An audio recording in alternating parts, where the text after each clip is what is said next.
आप सभी का स्वागत है। जैसा कि आप सभी को पता है, मैंने एक सीरीज स्टार्ट की है जो इम्तियाज अहमद की बुक बिहार एक परिचय से संबंधित प्रश्नों पर आधारित है। दोस्तों, यह वीडियो इस सीरीज का पार्ट 2 है। पार्ट 1 अपलोड हो चुका है। अगर आपने नहीं देखा है तो उसे देख लें। चलिए देखते हैं आज का पहला प्रश्न।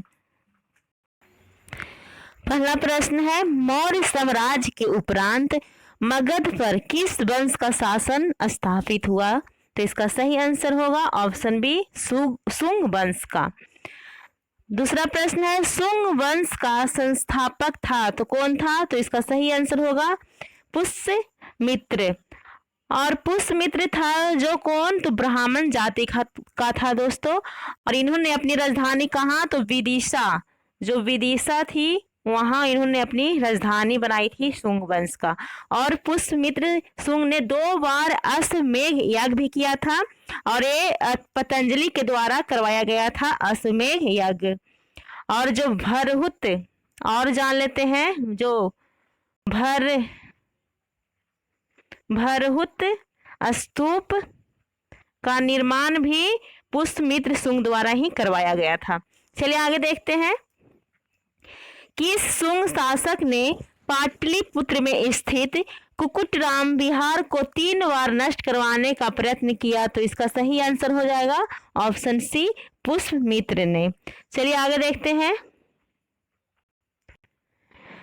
पाटलिपुत्र पर यमन डेमेट्रियस का आक्रमण किस वंश के शासन के समय हुआ?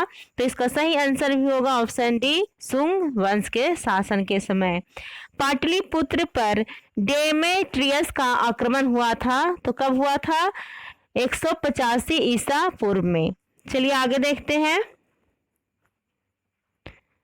मगध में प्रथम ब्राह्मण राज स्थापित किया था तो किसने किया था? पुष्यमित्र ने। क्योंकि यह ब्राह्मण समाज यानी ब्राह्मण जाति के ही थे। चलिए आगे देखते हैं। सुंग वंश के पतन के बाद मगध पर किस वंश का शासन स्थापित हुआ? तो इसका सही आंसर हो जाएगा कानव वंश का। दोस्तों, कानव वंश का जो जिसने स्थापना किया था वो कौन था? तो वासुदेव ने की थी मगध पर कान वंश की स्थापना। और कान वंश का अंतिम राजा कौन था? तो सुशर्मा था। चलिए अब आगे देखते हैं। तो कान वंश का संस्थापक था कौन? वासुदेव। अभी बताएं। आगे का, कान वंश की सत्ता समाप्त की किसने की थी? तो आंध्र सातवाहनों ने की थी। कान वंश की सत्ता को समाप्त कर दिया था। तो सातवाहन यहाँ है, तो सातवाहन के बारे में कुछ जान लेते हैं। तो सातवाहन वंश का जो स्थापना है वो कब हुआ था? तो सिमुक ने 60 ईसा पूर्व में सुशर्मा, जो कि कान वंश की अंतिम शासक था, उसकी हत्या करके सातवाहन वंश की स्थापना की थी। और सातवाहनों की भाषा जो थी वो क्या थी? प्राकृत थी और लिपि ब्राह्मणी थी।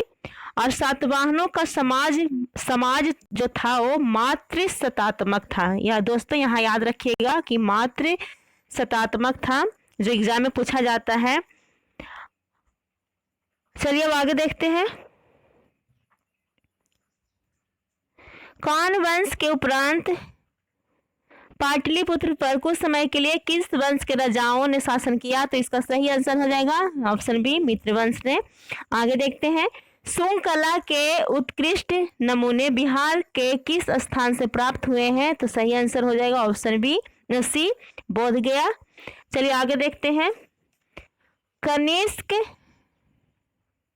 ने पाटलिपुत्र के किस बौद्ध विद्वान को अपने दरबार में प्रश्रय दिया था? तो इसका सही आंसर क्या हो जाएगा? Option D, अश्वघोष।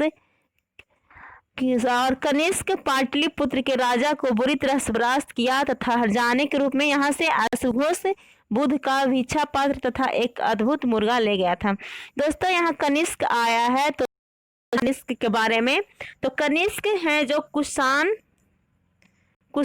वंश के प्रतापी राजा थे। और इन्होंने जो कनिष्क थे वे 78 ईस्वी में एक संवत चलवाया था जिसे शक संवत, जिसे क्या तो शक संवत के नाम से जाना जाता है। और भारत सरकार द्वारा इस संवत को ही प्रयोग में लाया गया है। और जो बौद्ध धर्म की चौथी बौद्ध संगीति हुई थी वो कनिष्क के शासन काल में ही, कहा तो कुंडलवन कश्मीर में हुई थी। और इसकी अध्यक्षता किसने तो वसुमित्र, जो वसुमित्र हैं उनके द्वारा चौथी बौद्ध संगति की अध्यक्षता की गई थी। और कनिष्क है जो बौद्ध धर्म के महायान संप्रदाय का अनुयायी था। दोस्तों कनिष्क से संबंधित एग्जाम में बहुत प्रश्न बनते हैं, चूंकि जो ये अभी जो प्रश्न देख रहे हैं वो इम्तियाज अहमद की बुक से ही संबंधित है, जो बिहार के परिप्रेक्ष्य में है। तो जो बिहार से जितना क्वेश्चन बनता है वही सिर्फ यहाँ है। तो आगे मैं जो अलग से भी आपको बताने का कोशिश कर रही हूँ। तो कनिष्क का राज वैद्य जो थे, जो आयुर्वेद के विख्यात विद्वान चरक, जो चरक थे वो कहाँ तो कनिष्क के ही राजवैद्य थे। उन्होंने चरक संहिता की रचना की थी। और जानते हैं तो अभी हमने पढ़ा क्या तो अश्वघोष, अश्वघोष के बारे में पढ़ा। तो अश्वघोष है जिन्होंने एक बुद्ध चरित्र नाम की रचना की गई थी, जिसे बौद्धों का रामायण कहा जाता है। बुद्ध चरित्र जिसे बौद्धों का रामायण कहा जाता है वो अश्वघोष के द्वारा ही लिखा गया था। और ये राज कवि थे किनके तो कनिष्क के। और भी जैसे नागार्जुन जिन्हें भारत का आइंस्टीन कहा जाता है वो भी कनिष्क के ही दरबार में रहते थे। और इन्होंने माध्यमिक सूत्र नाम के पुस्तक लिखा था। और इन्हें कहा जाता है कि नागार्जुन ने ही सर्वप्रथम ने सापेक्षता का सिद्धांत इन्होंने ही प्रस्तुत किया है, इसलिए इन्हें भारत का आइंस्टीन कहा जाता है।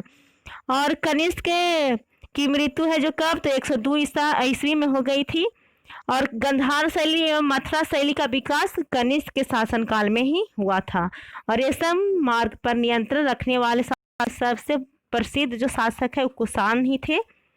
और भी जो है मतलब कि कनिष्क के शासन काल में बहुत सारे विद्वान रहते थे। चलिए दोस्तों आगे देखते हैं। मगध पर शासन करने वाले राजवंश का सही क्रम क्या है तो इसका सही आंसर हो जाएगा सी हर्यक, शिशुनाग, नंद, मौर्य, शुंग और कान्व। चलिए आगे देखते हैं। शुंग वंश की राजधानी थी तो कहाँ थी पाटलिपुत्रा में। आगे देखते हैं। कान्व वंश की राजधानी थी तो ऑप्शन बी पाटलिपुत्रा। आगे कलिंग शासक खारवेल ने मगध पर आक्रमण किया था तो कब किया था तो पहली शताब्दी ईसा पूर्व के अंत में किया था। चलिए आगे देखें। कलिंग नरेश खारवाल ने कहां से कीमती उपहार प्राप्त किया था तो इसका सही आंसर क्या होगा ऑप्शन ए अंग एवं मगध है। चलिए आगे देखते हैं। कुषाण साम्राज्य के पतन के उपरांत संभवतः मगध पर शासन रहा तो किसका रहा था तो ऑप्शन बी हो जाएगा लिच्छवियों का शासन रहा था। चलिए आगे देखते हैं। गार्गी संहिता में पाटलिपुत्र पर यवनों के आक्रमण का उल्लेख है। यह आक्रमण किसके शासनकाल में हुआ था तो इसका सही आंसर हो जाएगा ऑप्शन डी पुष्यमित्र शुंग के शासन में। आगे आज का अंतिम प्रश्न। सुप्रसिद्ध बौद्ध विद्वान अश्वघोष को प्रश्रय देने वाला शासक था तो ऑप्शन हो जाएगा बी कनिष्क। तो दोस्तों पूरा वीडियो देखने के लिए आपका बहुत धन्यवाद।